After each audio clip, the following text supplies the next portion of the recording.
ओम मुनित्रयं नमस्कृत्य सूक्तिः परिभाव्य च वैयाकरणसिद्धान्तकौमुदीं विरच्यते। सर्वेभ्यः श्रोतृभ्यः नमः।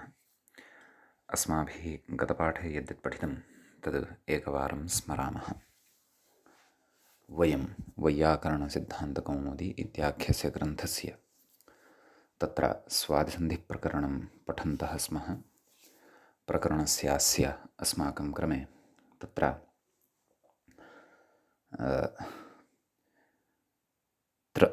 द्वादशः पाठः गतपाठः प्रवृत्तः। तस्मिन् पाठे अस्माभिः विप्रतिषेधे परं कार्यम् इत्यत्र पूर्वत्रासिद्धम् इति सूत्रमादाय कश्चन विशिष्टः विचारः यः क्रियमाणः अस्ति व्याख्यात्रा।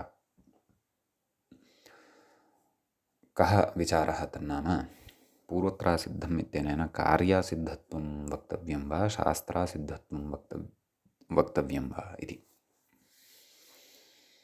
तत्र कार्यासिद्धत्वपक्षे मनोरथः इत्यादीनां रूपाणां सिद्धिर्न भवति, अतः शास्त्रासिद्धत्वमेव तत्र वक्तव्यम्। यतो हि रथः इत्यवस्थायां रोरि इत्यनेन विहितस्य कार्यस्य असिद्धत्वम् यदि वक्तव्यं तर्हि कार्येण तत्र आदौ भाव्यं, कार्यञ्च रेफलोपः। तर्हि तत्र रेफ एव न तिष्ठति यदि, तर्हि कुतो वा उत्वस्य प्रवृत्तिः स्यात् इति। अपि च उत्वं प्रबाध्य यदि रेफलोपः प्रवृत्तः तर्हि हतस्य उत्वस्य पुनः तत्र उन्मज्जनं न भवति, पुनः तत्र उज्जीवनं न भवति। नाम रेफलोपः प्रवर्तते एव। रेफलोपः प्रवृत्तश्चेत् तर्हि लुप्तः यः रेफः तस्य असिद्धवत्वं पूर्वत्रासिद्धम् इत्यनेन कृतं चेदपि उत्वं तु न भवति इति। देवदत्तस्य हन्तरिहते न देवदत्तस्य पुनरुन्मज्जनम् इति च न्यायं पुरस्कृत्य अस्माभिः तत्र विस्तरेण काचित् चर्चा कृता। व्याख्यायाञ्च तत्र पूर्वपक्षिणा तौ सत् इति अपि च भिद्यौ द्यौ नदे इति सूत्रद्वयस्य निर्देशमादाय तत्र देवदत्तस्य हन्तरिहते न देवदत्तस्य पुनरुन्मज्जनम् इति यः विषयः उत्थापितः, नाम तस्य न्यायस्य अनित्यतायाः नाम सार्वत्रिकः सः न्यायः न इति यः विषयः उत्थापितः तस्य च विषयस्य अस्माभिः तत्र निरासः कृतः। नाम तस्य न्यायशरीरं भवान् सम्यक्तया अवगच्छतु। देवदत्तस्य हननं कृतवान् यदि कश्चन हन्ता, तस्य हनने सति तु तत्र देवदत्तस्य पुनः उन्मज्जनं न भवति, अङ्गीकुर्मः। परन्तु देवदत्तं हन्तुम् उद्युक्तस्य हनने सति तु देवदत्तः निश्चयेन एव तस्य जीवनं प्राप्नोति एव, नाम तस्य हननं, तस्य प्राणवियोगः न भवति अथवा तस्य प्रवृत्तिः भवत्येव इत्यर्थः। प्रकृतशास्त्रे तु देवदत्तः नाम तत्तत् सूत्रं यस्य तत्र बाधं कर्तुं सूत्रान्तरम् उद्युक्तं भवति अथवा सूत्रान्तरं तस्य बाधं कृतवत् भवति। अतः तस्य अयमपि विषयः तत्र अस्माभिः निरासतान्नीतः, किञ्च तत्र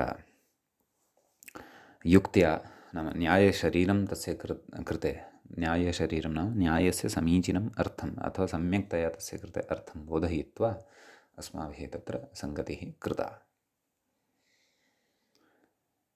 एतावत् तत्र अस्माभिः पठितं। गतपाठस्य अन्ते व्याख्यायाः पङ्क्तिः च इत्थम् आसीत्। ततश्च प्रवृत्तस्य रेफलोपस्य असिद्धत्वे अपि देवदत्तहन्तृहतन्यायेन रोः उन्मेषाभावात् उत्पन्न भवतीति शब्दरत्ने प्रपञ्चितम् इति। एतावान् विषयः गते 12 पाठे अस्माभिः तत्र पठितः। अधुना तावत् अस्य स्वादिसन्धिप्रकरणस्य तत्र त्रयोदशः पाठः आरब्धः भवति। तस्मिन् पाठे नाम अस्य पाठस्य आरम्भे अस्माभिः तदेव कार्यासिद्धत्वपक्षे दोषः भवति, शास्त्रासिद्धत्वमेव अङ्गीकर्तव्यं पूर्वत्रासिद्धम् इत्यत्र तत्रैव कश्चन एकः पक्षः पुनः उत्थाप्यमानः वर्तते व्याख्यात्र, तस्य च युक्त्या निरासः अग्रे क्रियमाणः वर्तते। तदर्थं द्वित्राः पङ्क्तयः याः अवशिष्टाः वर्तन्ते एतद्विचारगताः ताः पङ्क्तयः अपि अत्र अस्माभिः सन्ति द्रष्टव्याः। तत्र किं कथयति चेत् न च इत्यतः पश्यन्तु, न च उत्वकार्यासिद्धत्वपक्षे अपि, एवं खलु, नाम उत्वरूपं यत् कार्यं भवति तस्य उत्वकार्यस्य कथयति उत्वकार्य असिद्धत्वपक्षे अपि, नाम उत्वकार्यस्य असिद्धत्वपक्षे अपि, नाम यदा रेफलोपः प्रवर्तते कार्यासिद्धत्वपक्षे, कार्यस्य सिद्धत्वं वक्तुम् आदौ तत्र कार्यं प्रवर्तते, ततः उत्वकार्यमपि निवर्तते खलु, तस्यापि प्रवृत्तिः न भवति खलु। कुतः? देवदत्तस्य हन्त्रिहतन्यायस्य प्रवृत्त्या, एवं खलु। यद्यपि असिद्धत्वं रेफलोपस्य एव वर्तते, परन्तु प्रकृते किम् असिद्धत्वं विवक्षितमिति चेत् उत्वाख्यं यत् कार्यं तदपि असिद्धं खलु। कुतः? देवदत्तस्य हन्त्रिहतन्यायस्य प्रवृत्त्या, तस्य पुनः उन्मज्जनं न भवति। अतः उत्वस्य असिद्धौ अपि कथयति, नाम असिद्धत्वपक्षे अपि मनोरथसिद्धिः अस्त्येव, नाम यदि देवदत्तहन्त्रिहतन्यायः प्रवृत्तश्चेदपि मनोरथसिद्धिस्तु भवत्येव इति। कुतः? तस्य कथयति, सः कारणं कथयति, कथं भवति इति तत् कथयति। तन्न च वाच्यम् इति तत्र अनन्तरम् अस्माभिः योजनीयं। कथयति, दर्शनाभावरूपरेफलोपस्य, नाम रेफलोपः कीदृशः वर्तते? यस्य दर्शनस्य अभावः वर्तते। रेफलोपः क्रियते यदि, तस्य किमपि अस्तित्वं भवति वा? न खलु, तत्र तु किमपि न भवति। तस्य तु अदर्शनं, नाम लोपः नाम अदर्शनम्, अर्थात् दर्शनाभावः इत्यर्थः। तादृशस्य रेफलोपस्य अभावरूपासिद्धत्वे, एवं खलु, नाम लोपस्य अभावरूपस्य असिद्धत्वे, नाम अभावः यः भवति तस्य तु यत्किमपि रूपं न भवति खलु। अतः अभावरूपासिद्धत्वे, नाम अभावरूपत्वात् असिद्धत्वं तस्य यदि उच्यते, कस्य? रेफलोपस्य, नाम यस्य अस्तित्वमेव नास्ति तस्य असिद्धत्वेन किम्? एवं खलु, नाम दर्शनाभावरूपरेफलोपस्य अभावरूप असिद्धत्वे सति, नाम नाम तस्य रेफलोपः यः वर्तते, यः दृश्यमानः न वर्तते, तस्य अभावरूपस्य असिद्धत्वे सति, नाम अभावरूपस्य असिद्धत्वं तत्र भवति।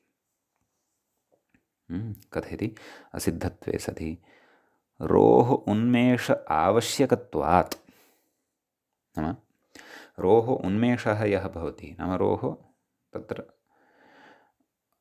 उन्मेषणं नाम उज्जीवनं तत्र अपेक्षितम् इति कृत्वा आवश्यकत्वात् अभावाभावस्य प्रतियोगिरूपत्वादिति वाच्यं, नाम अभावस्य अभावः यः वर्तते, एवं खलु, अभावस्य यः अभावः वर्तते तस्य प्रतियोगिरूपत्वात्, यस्य अभावः उच्यते सः प्रतियोगी खलु भवति, एवं खलु। अभावः अस्ति, अभावः उच्यते केन? असिद्धत्वाद् उच्यते, नाम कस्य अभावः? नाम रेफलोपस्य अभावः असिद्धत्वात् खलु उच्यते। तर्हि रेफलोपः तु अदर्शनरूपः खलु, तस्य अदर्शनरूपस्य नाम अभावस्य अभावो भवतु इति वचनेन किं प्रयोजनम्? अभावस्य अभावः नाम रेफलोपः नाम अदर्शनं, तस्य अभावः नाम तस्मिन् असिद्धत्वारोपः इति उच्यमानः वर्तते। किं प्रयोजनम्? अभावस्य अभावः भवितुम् अर्हति वा? रेफलोपस्य अदर्शनरूपस्य असिद्धत्वात् अभावः भवितुम् अर्हति वा? न खलु। अतः तत्र रेफः अस्ति एव इति। रेफः अस्ति एव यदि, तर्हि तत्र ऋत्वेनापि भाव्यमेव।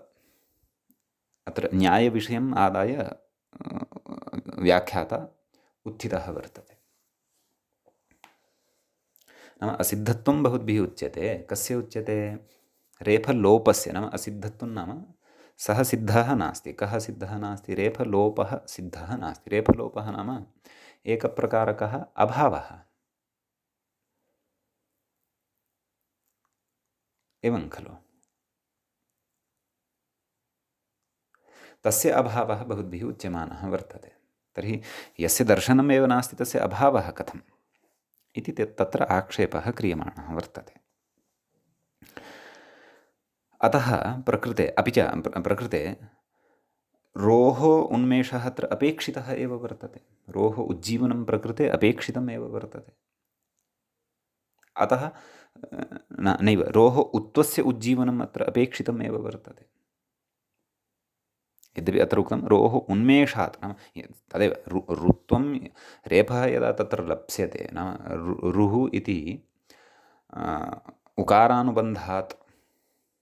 उकारानुबन्धयुक्तात् रोः सकाशात् यः लब्धः वर्तते रेफः, सः यदि अस्ति तदैव खलु तस्य तत्र उत्वं कर्तुं शक्यते किल। एवं किल। तर्हि तत्र अभावाभावस्य प्रतियोगिरूपत्वादेव तत्र रोः उन्मेषः नाम ऋत्वं नाम रेफलोपः तत्र न भवत्येव इति पूर्वपक्षिणा उच्यमानं वर्तते। रुः तत्र तिष्ठत्येव, तस्य रोः उत्वेनपि तत्र आवश्यकतया भाव्यमेव। एवं खलु। अतः प्रकृते मनोरथः इत्यादीनि रूपाणि सिद्ध्यन्त्येव खलु। अतः कार्यासिद्धत्वपक्षं यदि आश्रयेम तदापि तत्र आपत्तिः नास्ति इति कथयन्नस्ति व्याख्याता। नाम अत्र अभिप्रायं सरलतया यदि कथयामि, पूर्वपक्षी किं कथयन्नस्ति नाम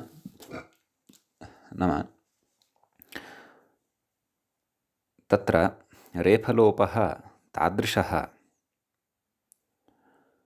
यस्य आदौ प्रवृत्तिः भवति सः अभावरूपः एव खलु, तस्य दर्शनं तु न जायते। एवं खलु। अतः तस्य अभावरूपा सिद्धत्वे नाम तस्य रेफलोपः प्रकृते नास्ति इत्युच्यते। नाम यः आदौ नास्ति तस्य असिद्धत्वात् अभावः वक्तव्यः, नाम अभावस्य अभावः सम्भवति वा इति तत्र उच्यमानं वर्तते। अतः नाम पूर्वपक्षिणा उच्यमानमस्ति नाम अयं तत्र अयं यः पूर्वत्रासिद्धम् इत्यनेन यद् अतिदेशः यः प्रकृते उच्यमानः वर्तते सः अभावस्य अभावः न सम्भवति इति कारणात् तत्र कार्यारूपस्य कार्यातिदेशस्य स्वीकारे दोषः नास्ति, न स्यात् इति कथयति। समीचीनं। तर्हि तत्र उच्यते सत्यं यदि भवान् एवं रीत्या प्रतिपादयति तर्हि अभावाभावस्य तत्र प्रतियोगिरूपत्वात्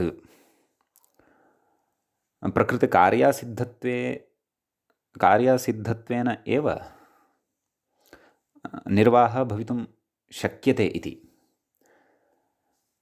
तर्हि तादृशानि अन्यानि अपि उदाहरणानि सन्ति, तस्य कृते उच्यते, नाम समाधानत्वेन उच्यते तादृशानि भोः अन्यानि अपि उदाहरणानि वर्तन्ते, येषु उदाहरणेषु तत्र अभावाभावस्य प्रतियोगिरूपत्वं यथा अत्र दृश्यमानं वर्तते तथा तत्र नास्ति। तानि उदाहरणानि कानि? अमू अमी इति। तत्र अभावरूपः यथा रेफलोपः तद्वत् तत्र स्थितिः नास्ति, तत्र किञ्चित् भिन्ना स्थितिः अस्ति।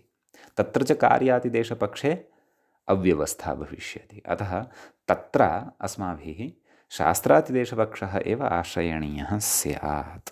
तदेव अग्रिमया पङ्क्त्या उक्तं वर्तते। अस्याश्च पङ्क्तेः अवगमनाय किञ्चित् तत्र अनुयोगिप्रतियोगिसम्बन्धः अथवा प्रतियोगित्वस्य तत्र नाम अभावाभावरूपस्य प्रतियोगित्वम् इत्यादि सर्वं सम्भवति मानव इत्यादि सर्वम् अस्माकं तत्र किञ्चित् न्यायदृष्ट्या अपि तत्र अस्माकं प्रवेशः अस्ति यदि, तर्हि एषः विषयः अत्रत्यः अवगतः भवति। भवतु तर्हि पुनरपि सः कार्यातिदेशं समर्थयमानः वर्तते इति कृत्वा तस्य युक्त्या निरासः क्रियते। स च निरासः एवं किम्? एवमपि कार्यासिद्धत्वे अमू अमी इत्याद्यसिद्धेः, नाम अमू अमी इति प्रयोगाः वर्तन्ते, तेन सिद्ध्यन्ति। भवतु भवान् कथञ्चित् अत्र युक्त्या मनोरथ इत्यादिषु तत्र कार्यातिदेशपक्षमादाय सिद्धिं वदति, परन्तु अमू अमी इत्यादिषु प्रयोगेषु कार्यासिद्धत्वपक्षमादाय निर्वाहो न भवति। कुतः? पश्यन्तु, अमू अमी, तदर्थम् अमू अमी इत्यनयोः किञ्चित् अस्माभिः रूपसिद्धिः ज्ञेया भवति। यद्यपि विस्तरेण एतद् अग्रे ज्ञास्यते, तथापि अत्र सूक्ष्मतया मया चिन्त्यते, नाम भवतां पुरतः विचारः स्थाप्यते। अमू इति रूपं भवति, प्रथमाविभक्तेः द्विवचनं भवति। अमी इति प्रथमाविभक्तेः बहुवचनं भवति पुल्लिङ्गे, एवं खलु? तत्र अमू इति अस्ति खलु, तत्र अदस् इति शब्दात् औ इति प्रत्ययः भवति। समीचीनम्। आदौ अमू इत्यत्रैव चिन्तनं कुर्मः। अदस् औ, सकारस्य त्यदादिनामः इत्यनेन अत्वं भवति। अद अ औ, इदानीम् अद अ औ इत्यवस्थायां कार्यद्वयं प्राप्नोति। अतो गुण इत्यनेन पररूपम्, अदसो सेर्दादुदोमः इत्यनेन उत्वमत्वे च, मत्वम् उत्वं च, दकारस्य मत्वं भवति, ततः परतः विद्यमानस्य स्वरस्य उत्वं भवति। समीचीनं। तर्हि अद अदा अ औ इत्यवस्थायां तत्र पररूपं यद्यपि भवति सत्यं, परन्तु पररूपं वर्तते सपादसप्ताध्यायी, त्रिपादी वर्तते अदसो सेर्दादुदोमः इति। यदि अद अ औ इत्यवस्थायाम् उत्वमत्वम् आदौ प्रवृत्तं,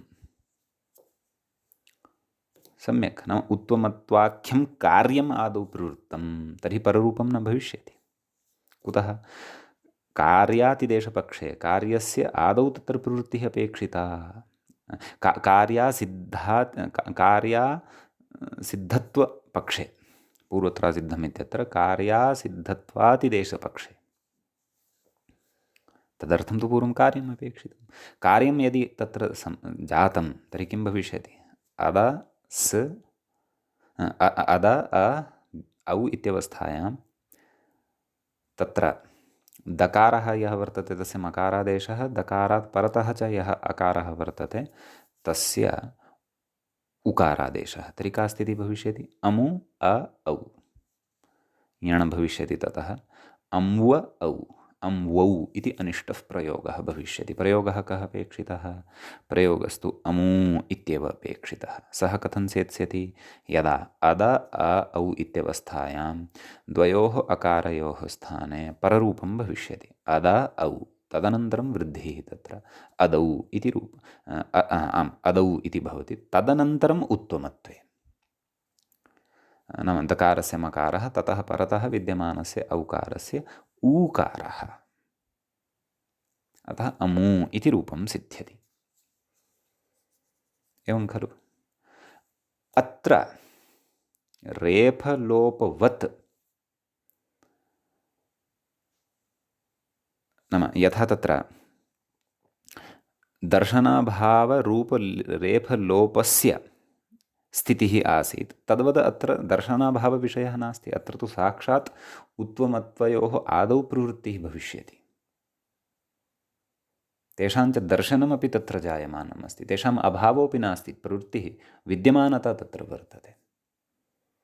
अतः मत्वम् उत्वञ्च नूनमेव तत्र पररूपं प्रबाध्य प्रवर्तते एव।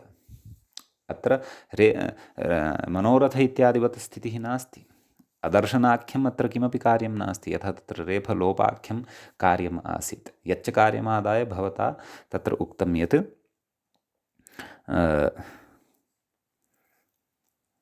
तत्र दर्शनाभावरूपस्य रूपरेफलोपस्य अभावरूप असिद्धत्वे सति रोः उन्मेषावश्यकत्वात् अभावाभावस्य प्रतियोगिरूपत्वात्, तादृशी स्थितिः अत्र नास्ति। अत्र तु मत्वमपि दृश्यते, उत्वमपि दृश्यते। अपि च कार्यस्य यदि भवता असिद्धत्वं वक्तव्यं तर्हि कार्येण आदौ भाव्यं। कार्येण आदौ यदि भाव्यं तर्हि तत्र पररूपं प्रबाध्य एव भाव्यं, यतः तत्र पररूपस्यापि प्राप्तिः वर्तते, मत्व उत्वस्य उत्वमत्वयोः अपि प्राप्तिः वर्तते। अतः तादृशस्थले भवतः एषा युक्तिः कार्यं न करिष्यति, या युक्तिः भवता मनोरथ इति पक्षे प्रदर्शिता वर्तते। नाम अभावाभावस्य प्रतियोगिरूपत्वात्, तत्र रोः उन्मेषावश्यकत्वात्। तद्वत् प्रकृते नैव। प्रकृते तु साक्षात् वर्तते। प्रकृते अदर्शनरूपः यः कोऽपि अदर्शनरूपं यत्किमपि कार्यं नास्ति। प्रकृते दत्त्वं मत्त्वं च साक्षात् वर्तते। अतः तत्र कार्यासिद्धत्वपक्षमादाय इष्टता नैव भविष्यति, तत्र अनिष्टता भविष्यति। अतः तत्र शास्त्रासिद्धत्वम् एव यदि स्वीक्रियते तर्हि अदसौ सेर्दादुदोमः इति शास्त्रस्य एव निवृत्तिः भवति, पररूपस्य एव च प्रवृत्तिः भवति। देवदत्तः हतः तत्र न भवति। समीचीनम्। एवमेव अमी इत्यत्रापि तथैव अस्ति। अदसशब्दः जस् प्रत्ययः, जसः स्थाने शी आदेशः, अदस् इत्यत्र सकारस्य त्यदादिनामः इत्यनेन अ इति आदेशः, अद अ शी, अद अ इ। अस्याम् अवस्थायाम् अधुना पररूपमपि प्राप्यते, उत्वमत्वे अपि प्राप्येते अदसौ सेर्दादोमः इत्यनेन। यदि कार्यासिद्धत्वपक्षं यदि उक्तं, पक्षं यदि कथयामः तर्हि तु प्रकृते उत्वमत्वाभ्याम् आदौ भूयेत। तर्हि अत्रापि का स्थितिः भविष्यति? तर्हि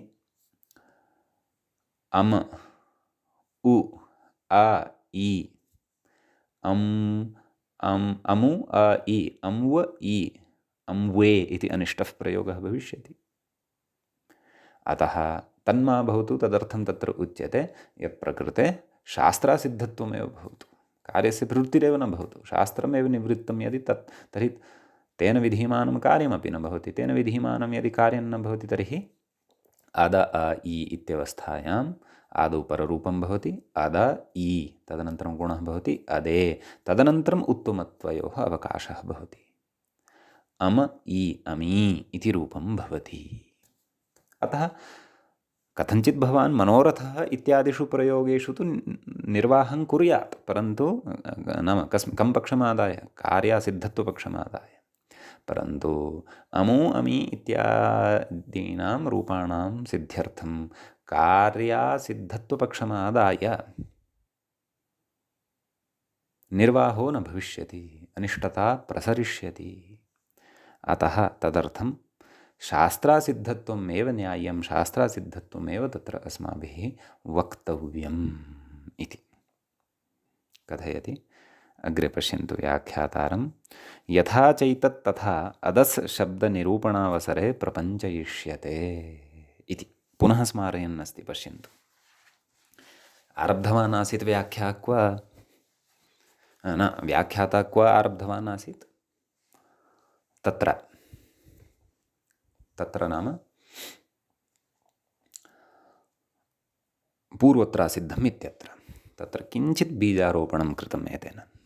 नाम पूर्वत्रासिद्धम् इत्यत्र कार्यासिद्धत्वं वा शास्त्रासिद्धत्वं वा इति अहं स्वादिसन्धिनिरूपणावसरे मनोरथ इति उदाहरणमादाय प्रतिपादयिष्यामि। तद् महान् विषयः अत्रापि उक्तः। अदस् शब्दनिरूपणावसरे यत्र अस्माभिः अमू अमी एतत् शब्दद्वयं पठिष्यते तत्रापि एषः अग्रे वक्ष्यति। अतः तत्र पुनः वयम् एतत् स्थलं सन्धिप्रकरणे पूर्वत्रासिद्धमिति स्थलं च स्मरिष्यामः अस्मिन् विषये। यद्यपि तत्र तत्र पूर्वत्रासिद्धम् इत्यस्य तु स्मरणं प्रायः आन्तं भविष्यत्येव यावता व्याकरणं पठन्तः भविष्यामः, यथा सा तथा मुख्या व्यवस्था वर्तते। समीचीनं। तर्हि बहवः विचाराः अत्र भवद्भिः श्रुताः। सर्वेपि विचाराः सद्यः अवगताः जाताः स्युः एव इति नावश्यकम्। अवगताः यदि उत्तमं, किञ्चिदवगतं किञ्चिन्नावगतं यदि तर्हि अपि उत्तमं। परन्तु सामान्येन मनोरथ इति सूत्रे शास्त्रासिद्धत्वपक्षम् आदाय एव इष्टता भवति, कार्यासिद्धत्वपक्षमादाय तु अनिष्टता भवति इति यः सिद्धान्तः अत्र चर्चितः तत्तु किञ्चिदस्माभिः अत्र ग्राह्यमेव। व्याख्यायां ये पूर्वपक्षाः उत्थापिताः तेषां निरासः यः कृतः सः निरासः अथवा ते पूर्वपक्षाः सद्यः नापि अवगताश्चेत् तर्हि क्लेशो नास्ति तत्र। समीचीनम्। तर्हि अयं कश्चन एतावान् विशेषः तत्र हसि च रोरि इति अपि च विप्रतिषेधे परं कार्यम् इति इत्यादीनि सूत्राणि आदाय व्याख्यात्र अस्माकं कृते पूर्वत्रासिद्धम् इति सूत्रविषये अत्र बोधितः। समीचीनम्। इदानीं वयं प्रकरणस्यास्य उपान्तिमं सूत्रं पठामः। स्वादिसन्धिप्रकरणस्य उपान्तिमं सूत्रं तद्भवति एवं। कथम्? एतत् तदोः सुलोपोकोरनं समासे हलि इति तत्र सूत्रस्य आदौ पदपरिचयः प्राप्तव्यः। तत्र एतत् तदोः इति तत्र षष्ठीविभक्तेः द्विवचनं भवति। सम्यक्। तस्य विग्रहः कथम् इति चेत् एतच्च तच्च, एतत् तदौ तयोः, एतत् तदोः इति। समीचीनं। षष्ठीविभक्तेः द्विवचनम् उक्तमेव। तदनन्तरं वर्तते सुलोपः इति। तत्र सोर्लोपः सुलोपः इति केचन, नाम एवम् अपि विग्रहः कैश्चिद् उच्यते। परन्तु व्याख्यात्र अत्र कश्चन विग्रहे विशेषः वक्ष्यते, तद्व्याख्यायामेव द्रक्ष्यामः। सः प्रकृते सु इति पृथक् पदं स्वीकरोति, लोपः इति पृथक् पदं स्वीकरोति। अस्तु, तद्व्याख्यायां द्रक्ष्यामः। सद्यः सामान्येन अत्र सोर्लोपः सुलोपः इति विग्रहः स्वीकर्तव्यः षष्ठी तत्पुरुषतया। प्रथमाविभक्तेः एकवचनं च सुलोपः इत्यस्मिन् पदे भवति। ततः परम् अग्रिमं पदं भवति अकोः इति। तस्य अकोः इत्यस्य विग्रहः कथं कर्तव्यः इति चेत् अविद्यमानः ककारः ययोः तौ अकौ व्याख्याता अपि एतं विग्रहं कथयिष्यति, परन्तु अहं सामान्येन आदौ किमर्थं वदन्नस्मि इति चेत् व्याख्यायां केचन विशेषाः आदौ एव उक्ताः सन्ति, अतः सरलतया आदौ विभागं दृष्ट्वा ततः परं विशेषान् वयं द्रक्ष्यामः। भवतु, तर्हि कथं विग्रहः? विद्यमानः ककारः ययोः तौ अकौ तयोः अकोः इति। सम्यक्। बहुव्रीहि समासः अस्मिन् पदे भवति अकोः इत्यत्र। षष्ठीविभक्तेः द्विवचनान्तम् इदमपि रूपं भवति। समीचीनं। ततः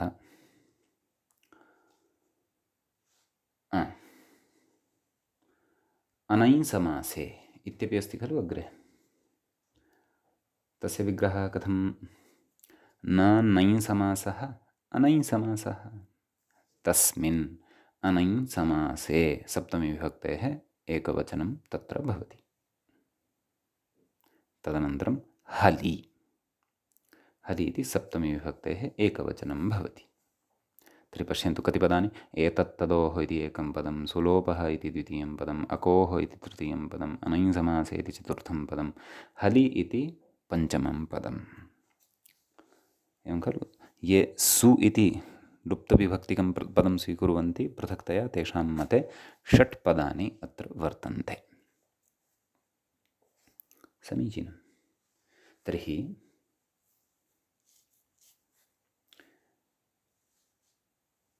अयं पदविभागः प्रकृतसूत्रे एव सूत्रार्थः सन्निहितः वर्तते। विशेषेण गतसूत्रेभ्यः किमपि अनुवर्तनीयम् इति नास्ति। भवतु, तर्हि पश्यामः अग्रे व्याख्यातारम् अनुसरामः। सः किं कथयति, कथं सूत्रार्थं प्रति प्रापयन् अस्ति इति। कथयति एतत्तदोः इत्यत्र त्यदादीनां मिथः सहोक्तौ यत्परं तच्छिष्यते इति एकशेषस्य तदाद्यत्वस्य च अभावः आर्षः इति कथयति। अस्य कोऽर्थः इति चेत् एकं वार्तिकं वयम् अग्रे पठिष्यामः एकशेषप्रकरणे। किं तद् वार्तिकम्? अत्र दत्तवान् अस्ति। किं? त्यदादीनां मिथः सहोक्तौ यत्परं तच्छिष्यते इति। एतच्च तच्च एतदौ इति द्वन्द्वः खलु कृतः। एवं खलु? तर्हि त्यदादिगणः सर्वादिगणे अन्तर्भवति। त्यद् तद् एतद् इत्यादयः त्यद् तद् यद् एतद् एतादृशाः तत्र शब्दाः वर्तन्ते। एवं खलु? तर्हि तत्र उच्यते यदा एतौ मिथः समस्येते द्वन्द्वादिषु द्वन्द्वे वा, तदा एतयोः द्वन्द्वे सति यः गणे परतः भवति सः शिष्यते। भवन्तः सर्वादीनि सर्वनामानि इति सूत्रं पश्यन्ति यदि, तत्सम्बद्धं गणमपि यदि पश्यन्ति, तस्मिन् गणे तद् शब्दः आदौ भवति, एतद् शब्दः पश्चात् भवति। सूत्रे तु वैपरीत्यमस्ति। सूत्रे एतद् इति शब्दः पूर्वम् अस्ति, तद् इति शब्दः अनन्तरं वर्तते। तत्र सूत्रकारः स्वतन्त्रः, परन्तु गणक्रमं यदि पश्यन्ति तत्र तद् इति शब्दः आदौ, एतद् इति च शब्दः पश्चात् वर्तते। तर्हि तत्र एकः नियमः क्रियते। कः नियमः इति चेत् त्यदादिगणे पठितानां शब्दानां मिथः यदि उक्तिः, नाम द्वन्द्वसमासादिषु यदि प्रयोगः कर्तव्यः, तर्हि तत्र एकशेषः एकः एव अवशिष्यते द्वयोः मध्ये। सः कः? सः गणे शब्दानां यः क्रमः वर्तते तस्मिन् क्रमे यः शब्दः परतः वर्तते सः एव तत्र अवशिष्यते। एवं खलु? यथा अहं वदामि, यथा चिन्तयन्तु, तत्र गणे आदौ शब्दः तद् इति अस्ति, तदनन्तरं यद् इति अस्ति इति चिन्तयन्तु। तर्हि मया पुल्लिङ्गे एवं यदि समासः कर्तव्यः, कथं? नाम अस्य विग्रहस्य यदि समासः कर्तव्यः, कस्य विग्रहस्य? सः च यश्च, सः च यश्च, यौ, तत्र तद् शब्दस्य यद् शब्दस्य च मध्ये एकः एव अवशिष्यते, यः गणे परतः भवति। एवं खलु? एवमेव प्रकृतेऽपि तादृशः एकशेषः स्यात्। एतच्च तद् च, तत्र तद् शब्दः गणे आदौ वर्तते, एतद् इति शब्दः अनन्तरं वर्तते। सम्यक्। अतः तद् च एतद् च अथवा एतद् च तद् च इत्यनयोः मध्ये एकः एव अवशिष्टः स्यात्। कः? यः त्यदादिगणे परतः भवति। कः? एतद्। अतः एतच्च तद् च एतौ इति स्यात्। नाम पाणिनेः, नाम वार्तिककारस्य या व्यवस्था वर्तते, त्यदादीनां मिथः सहोक्तौ यत्परं तच्छिष्यते, एवं खलु? सा व्यवस्था अत्र प्राप्ता भवति। स्वयं च सूत्रकारेण एतस्याः व्यवस्थायाः निश्चयेन सूत्रेषु क्वचित् तत्र तत्र प्रयोगः कृतः भवत्येव। एवमेव अन्यत्रापि भवति। एवं खलु? त्यद् तद् इति अस्ति। प्रथमः त्यद् इति शब्दः, द्वितीयः तद् इति शब्दः, त्यश्च स च, तर्हि तौ इत्येव भवति, न तु त्यौ इति भवति। तदेव नाम वार्तिकस्य अर्थः अवगतश्चेत् अत्रत्यः विषयः अवगतः भवति। अतः यदि अत्रत्यं विषयं भवन्तः इतोपि सूक्ष्मतया पूर्णतया च अवगन्तुम् इच्छन्ति, तर्हि समासप्रकरणं गत्वा इदं वार्तिकं किञ्चित् तत्र दृष्ट्वा सोदाहरणं दृष्ट्वा आगन्तव्यं। परन्तु सद्यः सामान्येन शृण्वन्ति चेदपि अत्र किं कथयितुम् इच्छति व्याख्याता, तत्रापि स्पष्टता भवति। नाम एतत्तदोः इत्यत्र एकशेषः स्यात्, उभयोः मध्ये एकः एव कश्चन त्यदादिगणपठितः शब्दः एतद् इति एव अवशिष्येत्। कुतः? यतः त्यदादिगणे यत्परं तच्छिष्यते इत्युक्तं। क्व? त्यदादीनां मिथः सहोक्तौ यत्परं तच्छिष्यते, नाम एकशेषः प्रकृते भवति। उभयोः अपि श्रवणं समासे भवितुं नार्हति इति कश्चन नियमः। अतः कथयति किं? नाम एतदोः इत्यत्र त्यदादीनां मिथः सहोक्तौ यत्परं तच्छिष्यते इति एकशेषस्य त्यदाद्यत्वस्य च अभावः आर्षः। नाम एकशेषस्य अपि च अपरं कार्यं किं? त्यदाद्यत्वस्य, त्यदादीनामः, त्यदादिगणे उभौ अपि शब्दौ स्तः एतौ कौ? एतद् इति दकारान्तः, तद् इति दकारान्तश्च। तर्हि तयोः अन्त्यस्य अकारः स्यात् खलु? एतद् इत्यस्य अकारः स्यात् एत अ, तदनन्तरं पररूपं स्यात् एत। तद् इत्यत्रापि अन्त्यस्य दकारस्य अकारः स्यात् त अ त, एतत, एवं खलु? एततयोः इति तर्हि सूत्रं वक्तव्यं स्यात्, परन्तु सा व्यवस्थापि अत्र आश्रिता न दृश्यते। तर्हि तद्व्यवस्था द्वयस्यापि प्रकृते यः अभावः सः आर्षः, ऋषिणा प्रयुक्तत्वात् सः आर्षः। ऋषिणा च किमर्थं तथा व्याकरणनियमविरुद्धं प्रयुक्तम् इति चेत् स्पष्टतायै, स्पष्टतया भवतां बोधः यथा स्यात् तदर्थं तेन तत्र एकशेषोऽपि न कृतः, न च तत्र तदाद्यत्वं नाम त्यदादिनामः इत्यनेन तयोः अन्त्ये विद्यमानस्य दकारस्य अत्वम् अपि न विहितम् इति। समीचीनम् इति तत्र वर्तते कश्चन विशेषः एतत्तदोः इति पदसम्बद्धः। सम्यक्। यद्यपि अत्र एतद् इति तद् इति एतत् शब्दद्वयम् एव विवक्षितं वर्तते इति सामान्येन इति सरलः अर्थः तु अस्माभिः अवगतः एव अस्ति। समीचीनम्। ततः कथयति सु इति लुप्तषष्ठीकं पदम्। एषः सु इति पृथक् पदं मनुते, लोपः इति च पृथक् पदं। तत्र युक्तिमपि दर्शयति। का युक्तिः? तां युक्तिमपि प्रस्तौति। कथयति सु इति लुप्तषष्ठीकं पदम् एतत्तदोः इत्यनेन अन्वेति इति। तस्य सम्बन्धः एतत्तदोः इत्यनेन सह वर्तते। एतत्तदोः इत्यत्र अपि षष्ठी वर्तते खलु, सम्बन्धषष्ठी तत्र वर्तते। एतद् इत्यस्य यः सु अथवा तस्मात् विहितः यः सु, परन्तु प्रकृते षष्ठी एव आश्रिता वर्तते, यद्यपि एतदिति शब्दात् सुप्रत्ययः विधीयते। प्रकृते षष्ठी कुतः, पञ्चमी कुतो न स्वीकृता, अत्रापि विचारः अग्रे करिष्यते। अपि च तद् इत्यस्य यः सुप्रत्ययः, नाम एतस्मात् विहितः यः सुप्रत्ययः, कथयति, किं कथयति, सु इति पुनः पश्यन्तु, सु इति लुप्तषष्ठीकं पदम् एतत्तदोः इत्यनेन अन्वेति।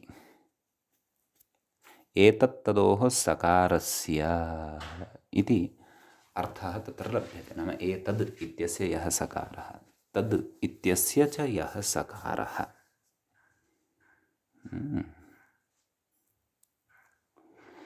अग्रे उच्यते अतः एव। नाम किमर्थम् एवं रीत्या पृथक्तया सु इति लुप्तषष्ठीकं पदमुच्यते, लोपः इति पृथक् पदं वर्तते, सुलोपः इति एकमेव पदं कुतो न स्वीक्रियते? कथयति, तत्र युक्तिं कथयति, किम् अत एव सोर्लोपः सुलोपः इति न षष्ठीसमासः। प्रकृते षष्ठीसमासो न भवति। कुतः? असामर्थ्यात्। असामर्थ्यम् अस्ति अत्र। समासं कर्तुम् असामर्थ्यं प्रकृते वर्तते। नाम सु इत्यस्य अन्वयः वर्तते एतत्तदोः इत्यत्र, तस्य अन्वयः लोपः इत्यत्र नास्ति, अस्ति परन्तु साक्षात् नास्ति। प्राधान्येन तस्य अन्वयः एतत्तदोः इत्यत्र वर्तते। नाम एतत्तदोः तत्र यः सकारः इति खलु अर्थः आगतः इति अस्माभिः उपरि पठितम्। एतत्तदोः सकारस्य एतादृशः अर्थः खलु, यतः सु इत्यस्य स इत्येव अवशिष्यते, अतः तत्र तस्य सम्बन्धः वर्तते। एवं खलु, तर्हि तस्य अन्यत्र सम्बन्धः अस्ति इति कृत्वा तस्य अन्वयः एतत्तदोः इत्यत्र वर्तते, लोपः इत्यत्र नास्ति इति कृत्वा लोपः इति पदेन सह समासाय असामर्थ्यं वर्तते। यथा भार्या राज्ञः पुरुषो देवदत्तस्य तद्वत्। तत्र राज्ञः पुरुषः, नाम अस्मिन् वाक्ये भार्या राज्ञः पुरुषो देवदत्तस्य इत्यस्मिन् वाक्ये राज्ञः पुरुषः इत्यनयोः समासः न भवितुमर्हति। कुतः? यतः राज्ञः इति पदं भार्या इति पदे अन्वयति, न तु पुरुषे।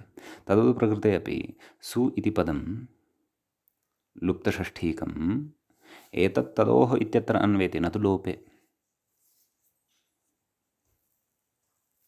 लोपे अपि तस्य अन्वयः वर्तते, परन्तु तत्रैव अन्वयः इति न, अन्यत्र तस्य अन्वयः पूर्वं प्राधान्येन वर्तते। क्व? एतद् तद् इत्यत्र च लोपे प्राधान्येन अन्वयः नास्ति इति कृत्वा असामर्थ्यं भवति। एतं च विषयं वयं विस्तरेण समर्थः पदविधिः इति सूत्रपठनवेलायां ज्ञास्यामः, यदा समासप्रकरणस्य आरम्भम् अग्रे करिष्यामः। तत्र सद्यः एतावत् श्रुतं चेत् पर्याप्तम्। नाम समासोऽपि तत्रैव भवति, यत्र सामर्थ्यं भवति। अतः प्रकृते सामर्थ्यं नास्ति। कुतः? परस्परम् अत्र अन्वयः नास्ति, साक्षात् अन्वयः नास्ति। अन्यत्र लोपः सुः इति अन्यत्रापि लोपम् आवहति, अतः सामर्थ्याभावे प्रकृते समासो न भवति। अतः एव सुः इति भिन्नं पदम् आश्रीयते। केचन तु असमर्थसमासम् अपि कथयन्ति, शिष्टप्रयोगद्वारा असमर्थसमासम् अपि कथयन्ति, असमर्थसमासं पुरस्कृत्यापि समासं वदन्ति। असूर्यं पश्याः दाराः इति यथा तद्वत् असमर्थसमासः अपि क्वचित् काव्येषु आश्रितः दृश्यते। तं च विषयं वयम् उत्तरोत्तरकाले ज्ञास्यामः। सद्यः किञ्चित् वा ईषद् वा श्रुतम् अत्र पर्याप्तम् अवगतं चेद् वरं न अवगतं चेदपि वरम् एतद् तद् इति शब्दद्वयसम्बन्धी यः सकारः अर्थात् एताभ्यां विहितः यः सकारः सु इत्यस्य अवशिष्टः यः सकारः तस्य लोपः भवति इति एतावान् विषयः तु निश्चयेन अस्माभिः अवगतः स्यादेव यदि अन्यः विचारः सद्यः नावगतः तर्हि अपि यदि सामान्येन समासपरिचयः अस्ति पूर्वं तर्हि तु अयं विचारः अवगन्तुं शक्येत भवतु नाम अग्रे गच्छामः अग्रे कथयति अविद्यमानः ककारः ययोः तौ अकौ एवं खलु अस्य विग्रहः पूर्वमपि श्रुतः तयोः अकोः इति बहुव्रीहिः नास्ति अत्र विशेषः पूर्वं विग्रहः कृतः अस्माभिः पुनः पठितः तावदेव तदाह नाम एतावत् सर्वं मनसि कृत्य सूत्रार्थं कथयति व्याख्याता किं कथयति अककारयोरित्यादिना मूले पश्यन्तु अककारयोः एतत् तदोः नाम तादृशः एतद् शब्दः यस्मिन् ककारः न भवति तर्हि भवताम् अत्रैव जिज्ञासा जाता स्यात् किं भोः एतदिति शब्दः तादृशोऽपि वर्तते वा यस्मिन् ककारः भवति इति चेत् भवति तदा ज्ञास्यते अचिरेण एव ज्ञास्यते अपि च तादृशः तद् शब्दः यः अककारः नाम यस्मिन् ककारो न भवति ककाररहितः यः भवति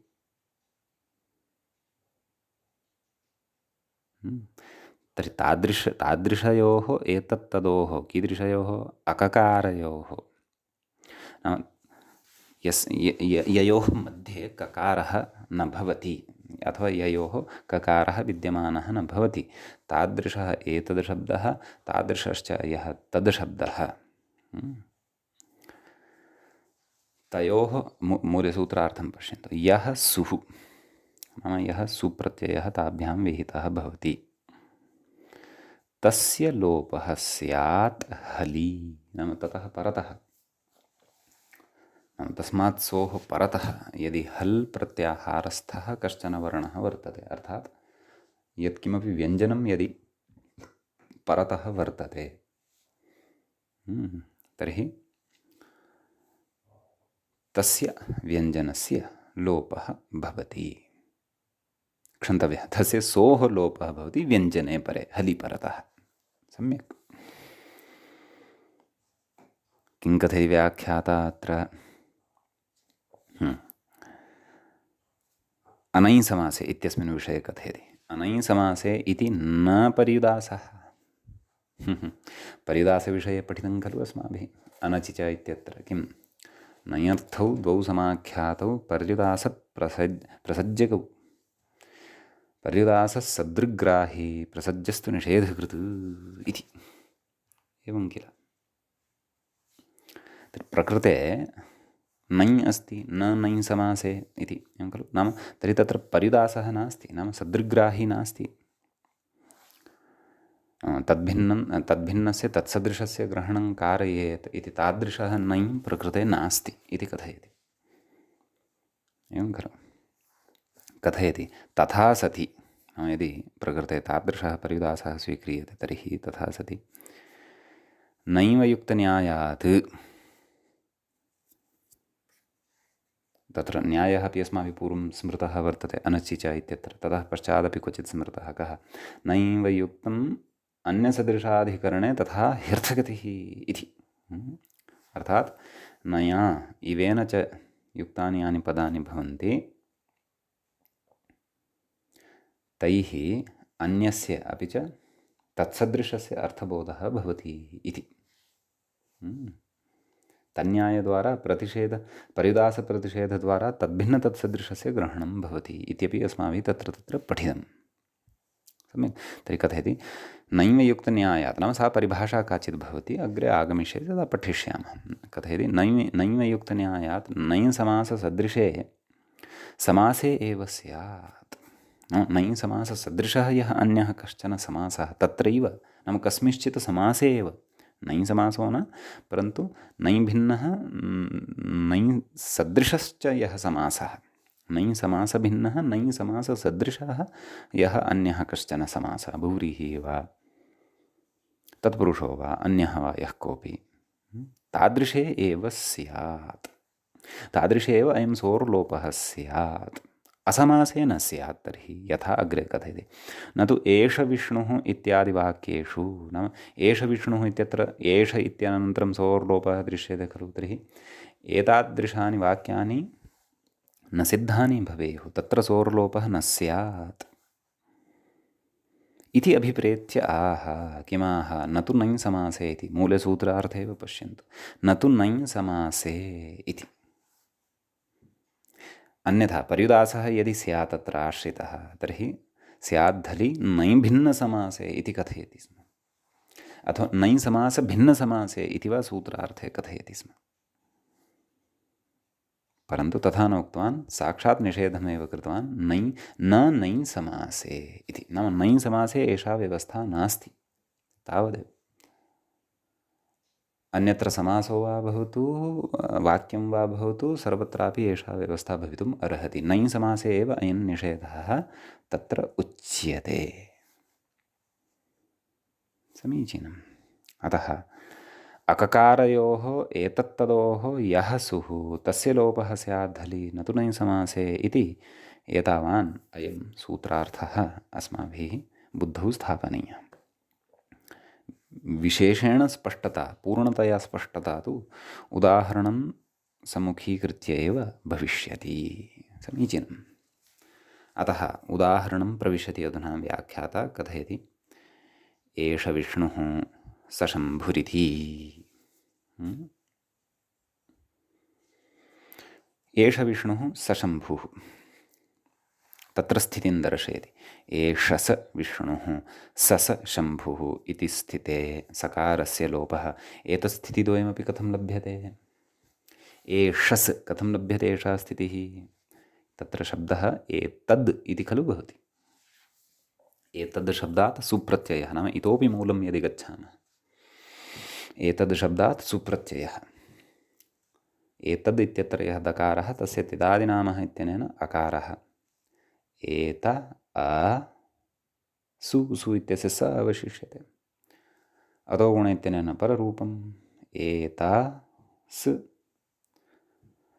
तदोस्य सावनन्त्ययोः इति एकं सूत्रमग्रे पठिष्यते, तेन तकारस्य स्थाने सकारः, एष स्, षत्वम् एष स्, तर्हि प्रकृते एषः यः स् वर्तते खलु सः एतदिति शब्दस्य एव वर्तते। कुतः? यतः मूलतः तु अत्र एतदिति अस्ति खलु, तस्यैव तत्र दकारस्य अकारः तकारस्य च सकारः जातः वर्तते। अग्रे विष्णु इत्यस्य वकारः हल् अस्ति एव, एवमेव सशम्भुः इत्यत्रापि तद्वेद, अत्र मूलशब्दः कः? तद् इति, एवं खलु, तत्रापि तद् शब्दात् सुप्रत्ययः, दकारस्य त्यदादिनामः इत्यनेन अत्वं, तकारस्य तदोस्य सावनन्त्ययोः इत्यनेन सकारः, स असु पररूपं स सु, सु इत्यस्य स अवशिष्यते सस्, अग्रे शम्भु इत्यस्य शकारः व्यञ्जनरूपः अस्ति एव। सम्यक् कथयति, सशम्भु इति स्थिते सकारस्य लोपः, नाम सकारस्य लोपो भवति इति।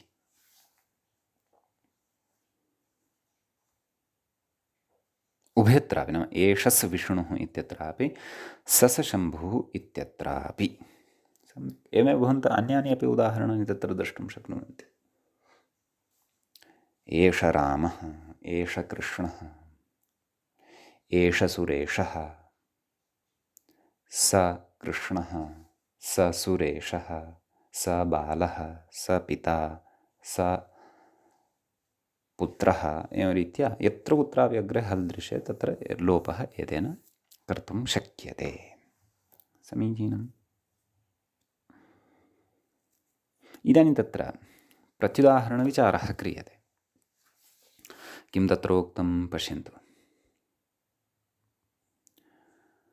मूले पृच्छति तत्र किम् अकोः किम् एष को रुद्रः नाम यदा